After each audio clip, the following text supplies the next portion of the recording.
Ahoy, and welcome. This is Admiral, Wololo. the first civilization bonus of the new Kitangut civilization of dubious honor. Make a note of this. Dishonor on you, dishonor on your cow. Is that pastures replace farms. Three little words to introduce a new farm variant that shares the basic premise of the farm, but with over a dozen unique details, including three unique or variant technologies that are not mentioned in the civilization card. Safe to say there's a lot to unpack here, so let's head out to the pasture and take a look. Before I get into the discussion, I have to say that this is one of my favorite features from the upcoming DLC, although it is available now in the editor for creators and other design enthusiasts. Among all the hypotheticals I've ever considered, I have a special place for farm variants, and I continue to think that this is a fruitful field for further development. There's a lot of room for added visual variety and mechanical flavor, with variations on the simple and intuitive premise of a building that costs wood and is worked by villagers to provide food. And this implementation is somewhat similar to ideas I've shared, such as a farm that can accommodate multiple villagers, and others that I've modded but not shared yet, such as an autonomous and defensive farmhouse or manor.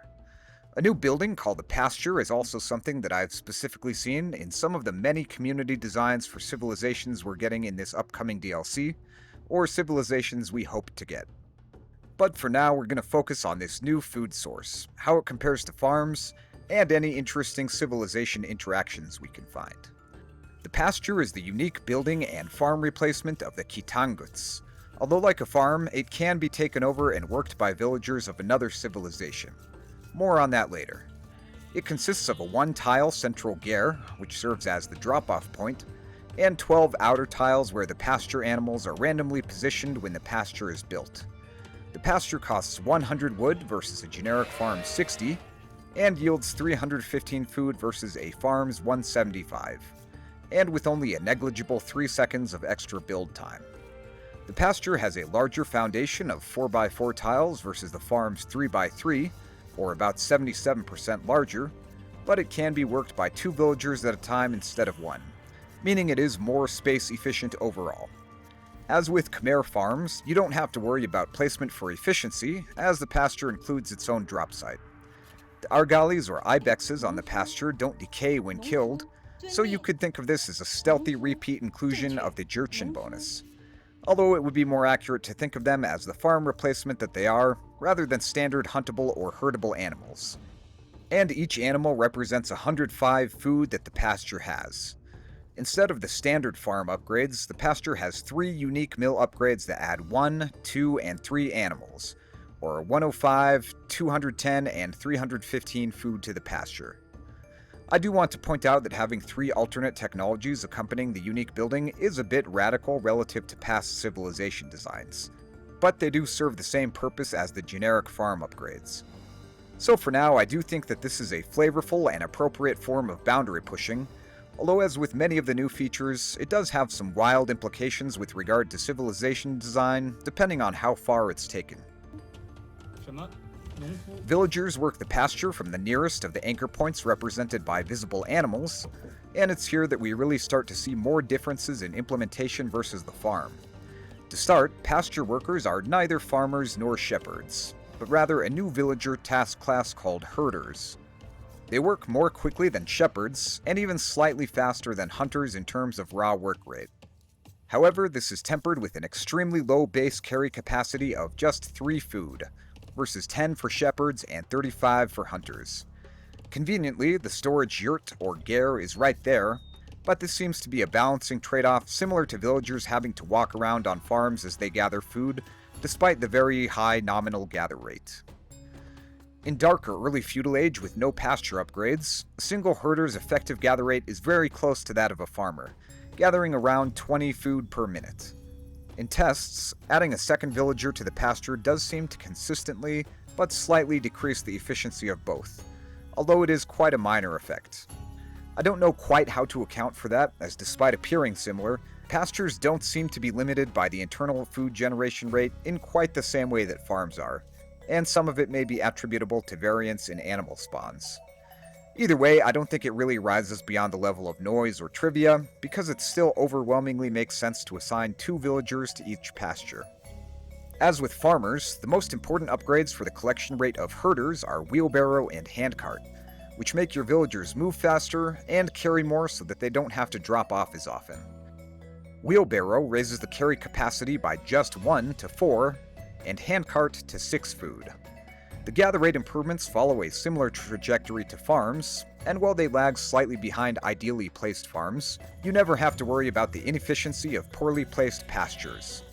Also note that the civilization that gets pastures has an extra food generation bonus of 10% for shepherds and herders, which is functionally the same as dropping off 10% more food, meaning that the bonus can be approximated as their pastures lasting 10% longer and their herders working 10% faster and carrying 10% more. So while a generic pasture captured by a civilization with no bonus will generate food slightly slower than a generic farm, a Kitangut pasture with their additional bonus will generate food slightly faster than a generic farm, but not to the level of top farming civilizations like Slavs, and usually not quite 10% faster than a standard farm. From some initial experimentation, it looks something like 7 to 8% faster than a generic farm in early game, to just 3% faster by Imperial Age.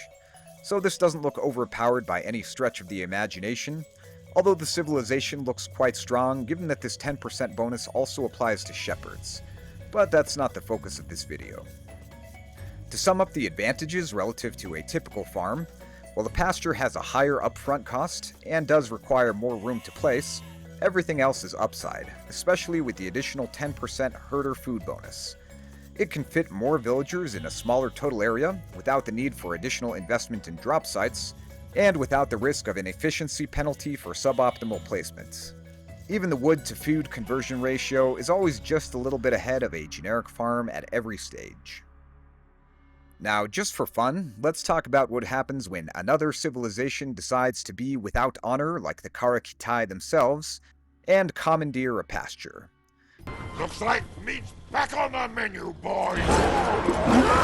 It's technically not specifically a farm, so specific farm bonuses don't usually apply, and faster Slav farmers disappointingly aren't able to adapt their farming expertise to more efficient herding. Although strangely, it is of the same class as a farm, and it does benefit from the Chinese team bonus, which should perhaps be reworded to reflect this. Specific herding and hunting bonuses like Britain's faster shepherds or Mongols' faster hunters strangely also offer no advantage when it comes to butchering these new animals. So, are there any civilization bonuses that apply to a captured pasture? There happen to be a few, and those are mostly broad resource or villager bonuses that apply to everything. For example, Maya villagers are able to extract an additional 15% worth from their resources, including any inherited pastures. Roman villagers work 5% faster, including any herders. And all Aztec villagers carry +3, which is pretty good considering that alone doubles the carry capacity of a herder before any upgrades, meaning that Aztec villagers that capture a pasture in Dark Age will be about as efficient as most other civilizations in Imperial Age. It also lets them carry up to 9 food instead of 6 after handcart. The Berber and Bohemian bonuses of faster villagers are also going to help slightly, but I didn't run the numbers given how little the extra speed alone helps for farming. But I think the biggest winners are Tatars, who due to design quirks are able to avail themselves of their shepherding bonus where Britons are not, so any pasture they capture will last 50% longer, which for a fully upgraded pasture nets them over 1,400 food.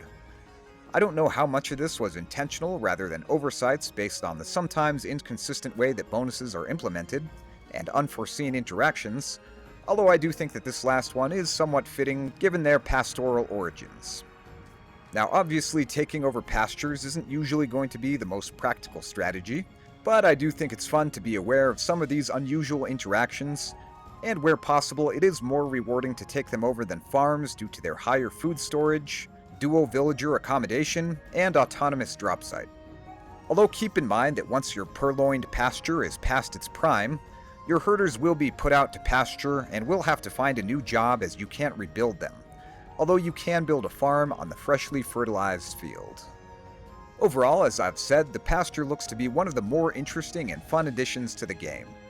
It also opens up new possibilities as far as future game design and modding, And if you wanted to reskin the animals in building, say to a pig, chicken, turkey, or cow farm, or add new features such as garrison for mods or custom scenarios, it would be trivial to do so. So that's our quick look at the Pasture, its strengths and quirks, and my thoughts, but what do you think about it?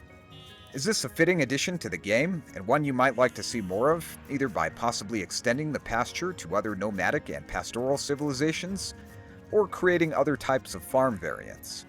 Or is this enough to take in for now, or perhaps even a little too different from the standard farm? Either way, I look forward to hearing your thoughts. That's all for today, and thanks for watching.